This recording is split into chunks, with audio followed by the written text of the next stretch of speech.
Hey everyone, I hope you're doing well today. In this video, let's talk about circles. Specifically, we're going to be talking about the equation of a circle so we can plot it on a coordinate plane. Here's an example of a circle plotted on an xy plane. The center of the circle is located right over here, and we call its coordinates h, k. H represents the x coordinate for the center of the circle, which in this case is going to be 2 units to the right, or positive 2. And k represents the y coordinate for the center of the circle, which in this case is going to be 5 units down. Therefore, we can say the center of the circle is located at 2, -5. As for the radius of the circle, that's easiest measured either left and right or up and down. Here we can see that the radius is going to be equal to 4 units. So while this is what the graph of the circle looks like on a coordinate plane, now let's take a look at the equation. The most common form for circles typically looks like this.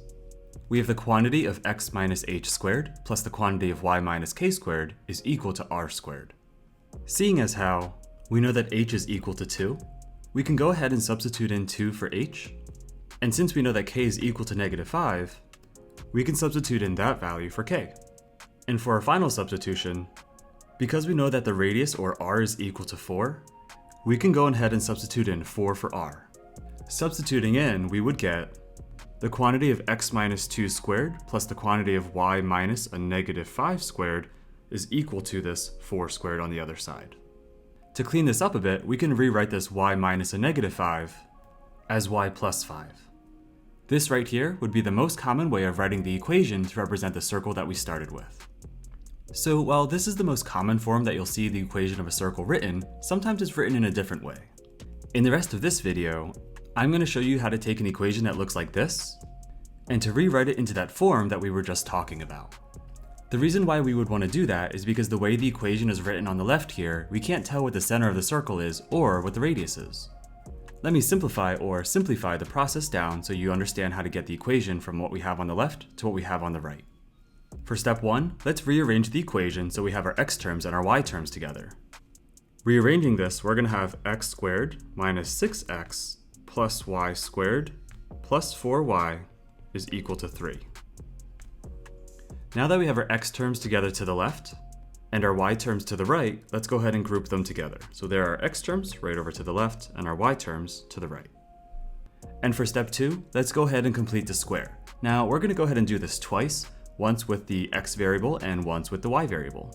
If you've forgotten how to complete the square, don't worry, we're going to go through that process right now. So for the x terms, what we're going to do first is we're just going to copy down this x squared minus 6x. And to complete the square, what you do is you take half of the b term, half of -6 is going to be -3, and we're going to square that, and squaring a -3 is going to be +9, so go ahead and write a +9. And there, just like that, for the x terms, we've just completed the square. Now for the y terms, let's go ahead and see if we can do that same process. So to the right here, we're going to go ahead and copy down that y squared plus the 4y. And what do you think?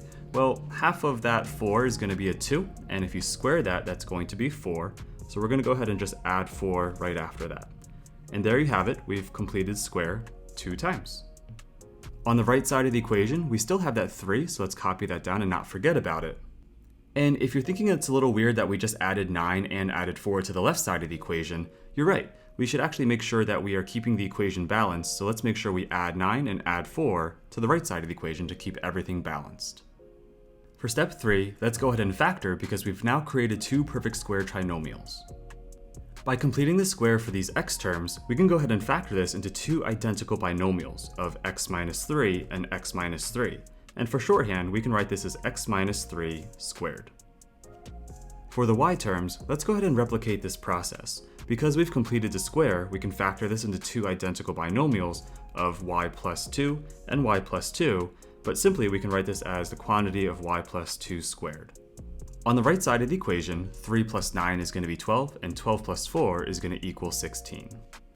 At this point, we now know that the value of h is equal to a +3, and the value of k is equal to a -2 since the formula has a minus sign in it.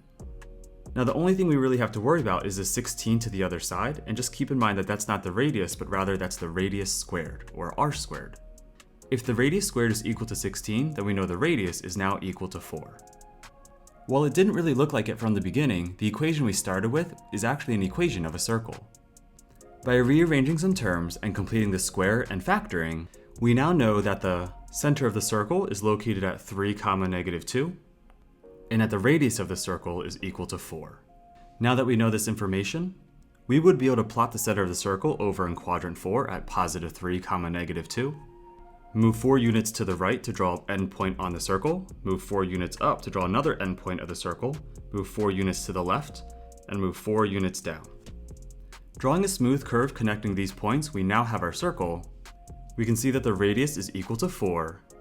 The x-coordinate or h value of the circle is equal to this +3 or 3 to the right, and our y-coordinate for the center or our k value is a -2 or 2 units down. And that is how you turn an equation that looks like this, and you follow these steps to rewrite it into the equation that looks like this, so that we can actually find out some meaningful information like this. And that just about wraps up this video on circles. If you found this video helpful, you can let me know by clicking that thumbs up button, and if you want to see any other videos on circles, let me know in the comment section down below. As always, keep up the great work, and I'll see you in the next one.